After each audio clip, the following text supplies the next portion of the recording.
Do you actually know what your currency is?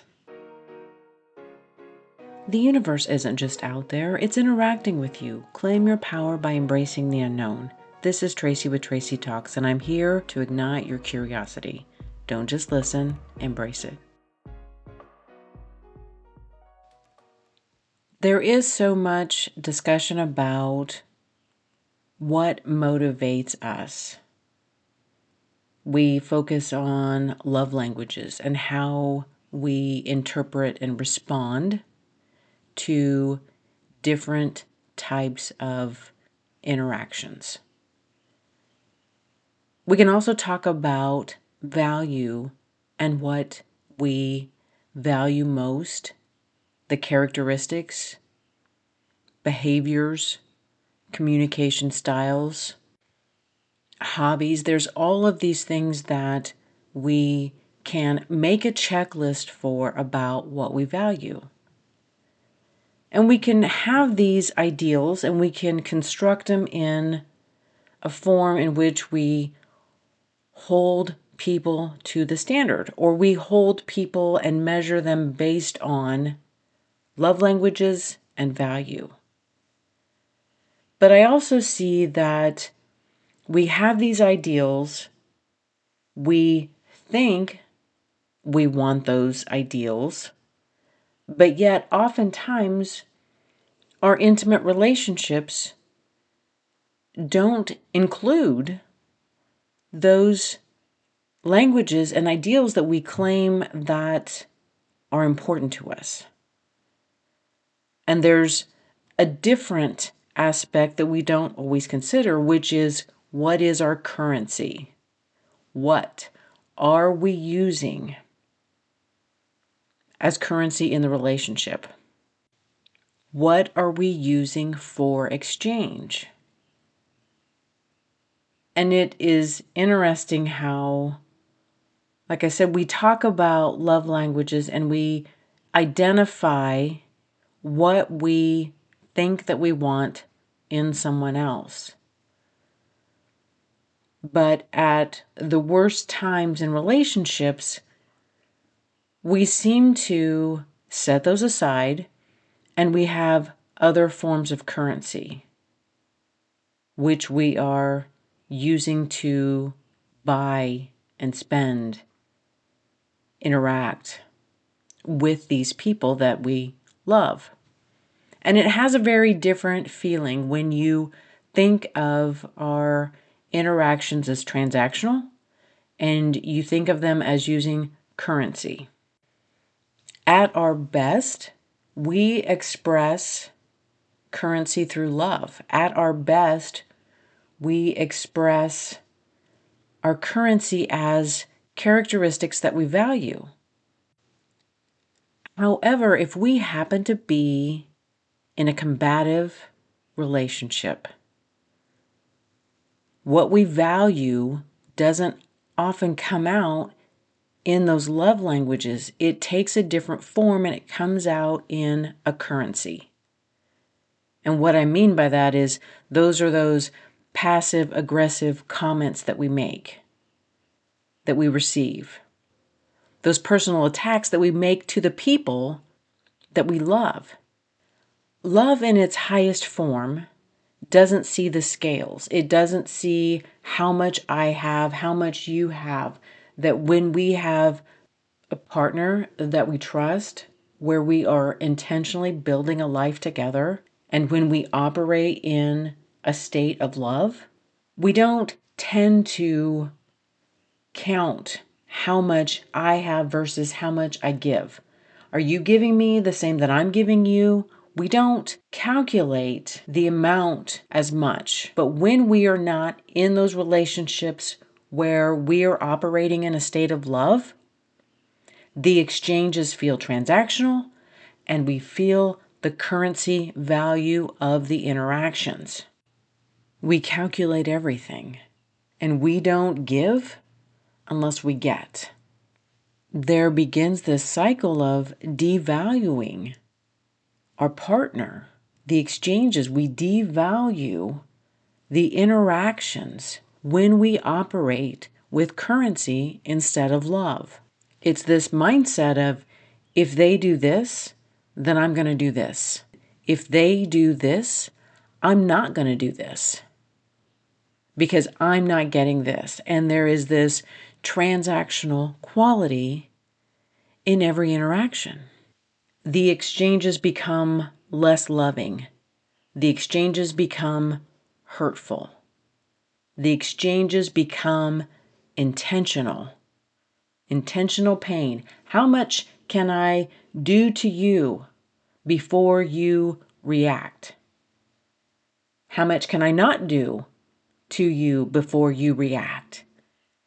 And those relationships take on a very different exchange. And there is a currency value with it. And then that's when we start counting. Those are the moments when we realize the relationship has changed. And I know for myself, and when I look back at my life, a lot of my relationships did start with this loving exchange, that all of our interactions were somewhat based on, how do I make my partner feel? And I want to make my partner feel good. And we do these things for a partner, and there's just this natural exchange based on love, affection, and then somewhere along the way, something happens. We throw a currency in there instead of a love.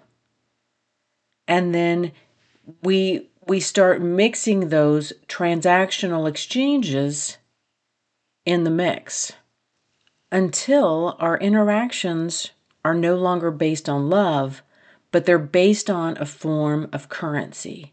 And oftentimes that currency is through an intention to hurt, to get back, to wound.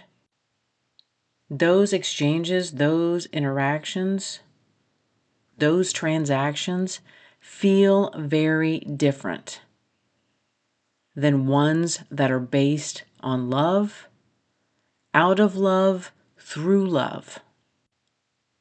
That's why I'm asking, what is your currency? What are those behaviors inside of you that come out when you feel hurt, when you feel wounded, when you feel cornered, when you feel unsupported? It is important to know what our best qualities are, but it's also important to identify and know, where do we go when we feel scared? Where do we go when we feel trapped? And what behaviors come out in us? Because if we can name those, and if we can identify those, and those moments when we feel them coming up in us, and instead of inflicting the pain on somebody else, recognizing that, woo, something is rising up in me right now. And instead of saying those hurtful, mean words, I'm going to direct that somewhere else and not on the person that I love the most. I know for myself, I have these currencies that I have carried along with me along the way. These transactional behaviors that I can direct towards people in those moments when I don't feel safe, in those moments when I feel like I'm being attacked. There are times when I can act out of impulse. And in the moment, it feels good to release that pressure valve. In the moment, it feels good just to blurt it out. Sometimes, though, it is very painful to people around me. And it's worth my reflection. It's worth my time and effort to identify, what is that base currency transaction based on? What qualities bother me? What qualities irritate me in other people? Identify those triggers. Identify what I can and cannot have close to me in my life. And eventually, hopefully one day, I will get to a point where I can just simply allow things to roll off me. And until that point, it is important to know what those hurtful transactions look like, know what they are, know how I respond, know how I reciprocate. It's important for me to know what my currency is in the lowest moments of a difficult relationship. There are a lot of people out there that believe that one person is the instigator in the difficulties in a relationship. I believe we both have responsibilities. When we get to somewhere in a relationship that is difficult and hard, there are things that both of us are responsible for and need to own. Knowing my currency allows me to know those moments when I feel wounded, when I feel like there's work for me to do. It allows me to identify the areas where I still hurt. I don't want combative relationships anymore. I don't want these interactions where I end up attacking, criticizing, condemning someone that I love and care for. That process also requires me to be with somebody who has that same vision, who wants the same thing, to have the relationship where the transactions and interactions are based on the highest form of love and not based on the lowest form of currency, the lowest form of interactions, those wounds that show up. I also need to have a partner who wants to interact with me through love, as love. Do you know what your currency is? That base operating emotion? Can you identify it? Can you name it? And can you own it? Thank you for listening to this episode of Tracy Talks. Remember to rate, review, and subscribe, and share with others who would enjoy listening to this podcast. Friends can find Tracy Talks available on iTunes, Spotify, Substack, and YouTube. Hit me up on Instagram and Facebook at more Tracy Talks. And until next time, we meet again.